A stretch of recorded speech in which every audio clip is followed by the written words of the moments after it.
learning Quran together.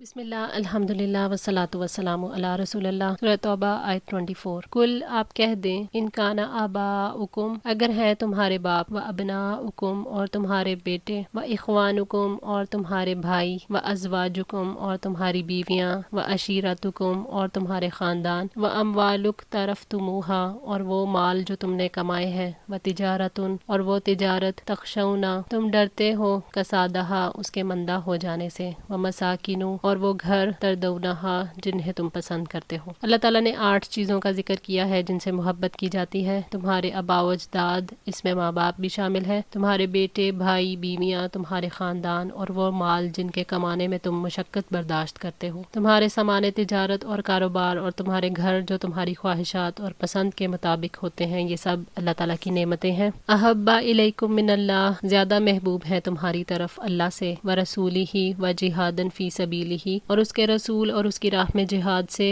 فتربصوا تو انتظار کرو، حتی یأتی اللہ بامرہ یہاں تک کہ اللہ تعالیٰ اپنا حکم لے آئے۔ یہ تمام نعمتیں تمہیں اللہ اور اس کے رسول سے زیادہ محبوب ہیں اور اس کی راہ میں جہاد کرنے سے۔ جب یہ تمام نعمتیں اللہ کے احکامات کو پورا کرنے میں رکاوٹ بنے تو یہی چیزیں پھر انسان کے لیے عذاب بن جاتی ہیں۔ حضرت انس رضی اللہ تعالیٰ عنہ سے روایت ہے کہ نبی صلی اللہ علیہ وآلہ وسلم نے فرمایا، جس شخص کے اندر 3 چیزیں ہوں گی ان کی وجہ سے وہ ایمان کی مٹھاس پالے گا۔ ایک وہ شخص جسے اللہ تعالیٰ اور اس کے رسول دوسری تمام چیزوں سے زیادہ محبوب ہوں، دوسرا وہ جو کسی بندے سے صرف اللہ کے لیے محبت کرے، اور تیسرا وہ جسے اللہ تعالیٰ نے کفر سے بچا دیا اور وہ واپس کفر میں جانے کو ایسا ہی برا سمجھے جیسے آگ میں ڈالے جانے کو برا سمجھتا ہے۔ صحیح بخاری۔ یعنی اگر تمہیں اپنے آباء و اجداد اور ان کی اولاد، بھائی، بیویاں، خاندان، مال، تجارت اور گھر اللہ تعالیٰ اور اس کے رسول اور اس کے راستے میں جہاد سے زیادہ عزیز ہیں تو تم فاسق، فاجر اور ظالم ہو۔ فتربصوا تو انتظار کرو، یعنی اللہ تعالیٰ کے عذاب نازل ہونے کا انتظار کرو،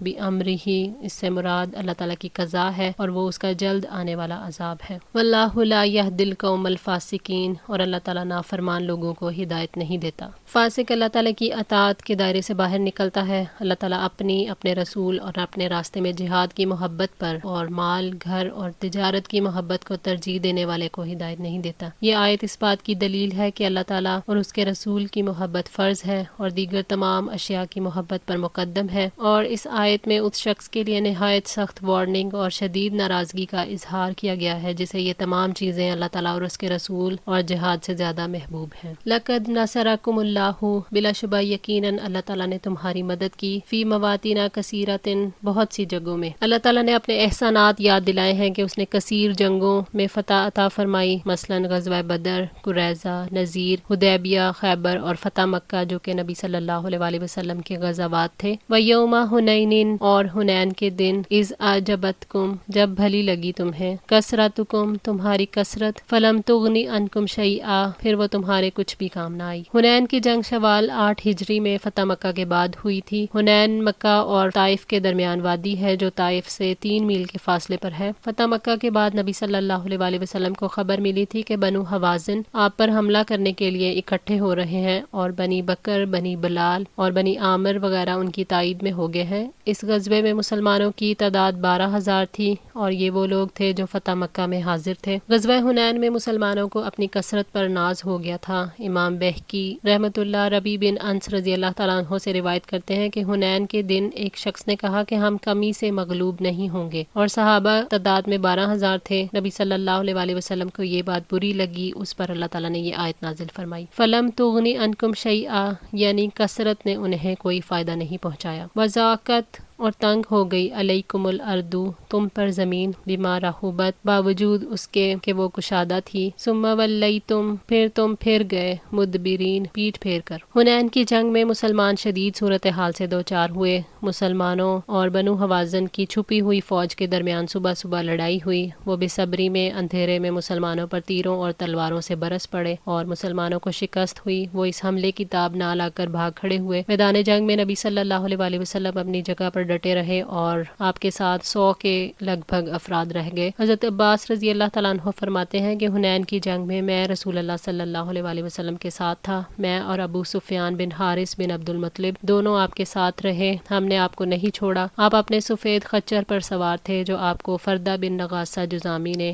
ہدیہ کیا تھا۔ جب کفار اور مسلمانوں کا مقابلہ ہوا تو مسلمان پیٹھ پھیر کر بھاگ گئے، مگر نبی صلی اللہ علیہ وسلم اپنے خچر پر کفار کی طرف جانے کے لیے ایڑ لگانے لگے۔ میں آپ کے خچر کی لگام پکڑے ہوئے تھا کہ کہیں وہ تیزی سے دشمن کی طرف نہ چلا جائے، اور ابو سفیان رضی اللہ تعالیٰ عنہ آپ صلی اللہ علیہ وسلم کے ساتھ تھے۔ آپ نے فرمایا عباس اصحاب شجرہ کو آواز دو، کیونکہ میں بلند آواز والا تھا، میں نے پکارا اصحاب شجرہ کہاں ہے؟ تو آواز سنتے ہی وہ اس طرح لوٹ آئے جیسے گائے اپنے بچوں کے پاس آتی ہے۔ وہ کہہ رہے تھے کہ ہم حاضر ہیں، ہم حاضر ہیں۔ تو پھر انصار کو یوں بلایا گیا یا معشر الانصار، اور پھر بنو الحارث بن خزرج کو بلایا، اور نبی صلی اللہ علیہ وسلم اپنے خچر پر سوار تھے اور اونچا ہو کر لڑائی کو دیکھ رہے تھے۔ صحیح مسلم 4612۔ حنین میں مسلمانوں کی تعداد 12,000 تھی، اور مسلمانوں کو یہ ناز ہو گیا تھا کہ ہم فاتح مکہ ہیں، ہمیں کوئی شکست نہیں دے سکتا۔ اللہ تعالیٰ پر اعتماد یعنی خدا اعتمادی کی بجائے خود اعتمادی نے شکست تک پہنچایا۔ ثم انزل اللہ سکینتہ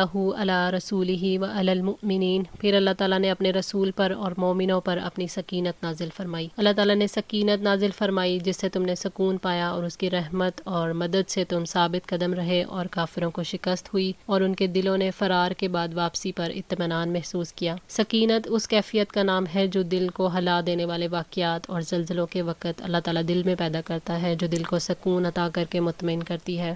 وَأَنزَلَ جُنُودًا، اور ایسے لشکر اتارے، لم تروہا، جنہیں تم نے نہیں دیکھا۔ مراد فرشتے تھے جنہیں غزوہ حنین میں اللہ تعالیٰ نے مسلمانوں کی مدد کے لیے نازل فرمایا، جو مسلمانوں کے دلوں کو ثابت قدم رکھتے تھے اور انہیں فتح اور مدد کی بشارتیں دیتے تھے۔ اللہ تعالیٰ نے مسلمانوں کی مدد کے لیے ایسا لشکر بھیجا جو دکھائی نہیں دیتا تھا۔ ایک مشرک فوجی کہنے لگا جب مسلمانوں سے ہمارا مقابلہ ہوا تو وہ ہمارے مقابلے پر ذرا سی دیر بھی نہیں ٹھہر سکے۔ ہم نے ان کا تعاقب کیا، آخرکار ہم ایک سفید خچر والے کے پاس پہنچے۔ یہ نبی صلی اللہ علیہ وسلم تھے۔ آپ کے پاس گورے گورے اور خوبصورت نوجوان تھے۔ انہوں نے ہم سے کہا تمہارے چہرے بگڑ جائیں گے، لوٹ جاؤ۔ ان کا یہ کہنا تھا کہ ہم شکست کھا گئے اور مسلمان ہمارے کندھوں پر سوار ہو گئے۔ ابن جریر۔ وَعَذَّبَ الَّذِينَ كَفَرُوا، اور اس نے ان لوگوں کو سزا دی جنہوں نے کفر کیا۔ وَذَلِكَ جَزَاءُ الْكَافِرِينَ، اور کافروں کا یہی بدلہ ہے۔ اللہ تعالیٰ نے کافروں کو یعنی بنو حوازن کو عذاب دیا، وہ قتل ہوئے اور قیدی بنائے گئے، اور ان کی عورتیں مسلمانوں کے قبضے میں آ گئیں۔ یہ کافروں کی دنیا میں سزا ہے، جیسا کہ اللہ تعالیٰ نے فرمایا قاتلوہم یعذبہم اللہ بایدیکم ویخزیہم وینصرکم علیہم، تم ان سے لڑو، اللہ تعالیٰ تمہارے ہاتھوں ان کو عذاب دلوائے گا اور انہیں رسوا کرے گا اور ان کے خلاف تمہاری مدد کرے گا۔ سورہ توبہ آیت 14۔ ثم یتوب اللہ،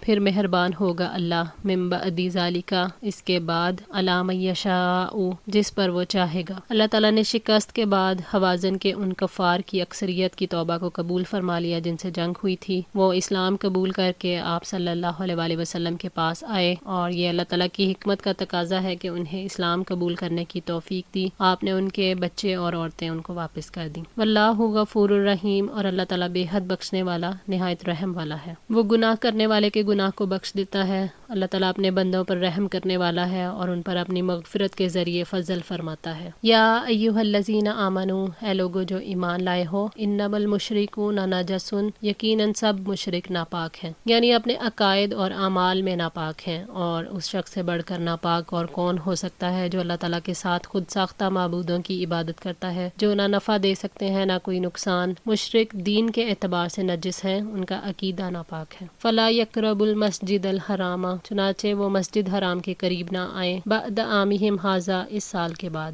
مشرک اس سال کے بعد مسجد حرام میں نہ جائیں، اور وہ 9 ہجری کا سال تھا۔ اسی سال آپ صلی اللہ علیہ وسلم نے اللہ تعالیٰ کے حکم کی تعمیل کے لیے حضرت علی رضی اللہ تعالیٰ عنہ کو حج کے دن اعلان برات کے لیے بھیجا، اور انہوں نے اعلان کیا کہ اس سال کے بعد کوئی مشرک حج کے لیے نہیں آئے گا، نہ کوئی ننگا ہو کر بیت اللہ کا طواف کرے گا۔ مشرکوں کو مسجد حرام میں داخلے سے روکا ہے کہ مکہ اور حرم کے ارد گرد کا علاقہ حرم ہے اور اس دن سے مکہ میں مشرک داخل نہیں ہوئے۔ وَإِنْ خِفْتُمْ عَيْلَةً، اور اگر تمہیں تنگ دستی کا خوف ہے، فَسَوْفَ يُغْنِيكُمُ اللَّهُ مِنْ فَضْلِهِ، تو اللہ تعالیٰ جلد ہی تمہیں اپنے فضل سے غنی کر دے گا، انشاء اگر اس نے چاہا۔ یعنی مشرکوں کو مسجد حرام سے روک دینے سے آپ کو فاقے کا خوف ہے، جیسا کہ ابن عباس رضی اللہ تعالیٰ عنہ نے فرمایا کہ مشرک بیت اللہ آتے تھے اور ان کے ساتھ وہ تجارتی خبریں آتی تھی جو ہر طرف پھیل جاتی تھی۔ پھر جب انہیں بیت اللہ آنے سے روک دیا گیا تو مسلمانوں نے کہا کہ ہمارا کھانا کہاں سے آئے گا؟ اس پر اللہ تعالیٰ نے یہ آیت نازل فرمائی۔ ابن ابی حاتم، مکہ جہاں ایک مقدس مقام تھا وہاں تجارتی مرکز بھی تھا، اور وہ تجارت زیادہ تر مشرکین مکہ کے ہاتھ میں تھی،